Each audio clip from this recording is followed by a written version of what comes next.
Hi mga kabaling cooks! For today's video, napadpad nga po pala kami dito sa Tagaytay at nandito po kami ngayon sa People's Park. Aba mga kabaling cooks, ang ganda na po pala sa People's Park. At dahil nga po gumanda na tong lugar na to, syempre as usual, marami na rin pong tao. Kaya mga kabaling cooks, kung pupunta kayo ng Tagaytay, pwede nyo po itong pasyalan ang People's Park.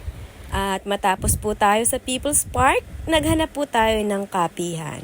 Aba naman mga kabaling cooks, nandito pa lang po tayo sa may parking, pipila na tayo. Pumila po kami ng mga 30 minutes at pagdating namin sa second door, aba Diyos ko mga kabaling cooks, pila pa rin po. Umabot po kami ng mga 2 hours sa pagpila para po makapasok sa loob ng kapihan na to.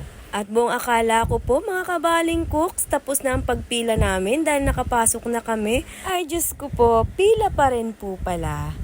Umabot po ng 2.5 to 3 hours ang pagpila namin bago makabili ng kape. O diba mga kabaling cooks, napakasungid namin na customer para pumila ng ganun katsaga. Pero syempre, eto naman po pala yung tinatago nila sa likod. O diba? Napakaganda naman po pala ng kanilang view.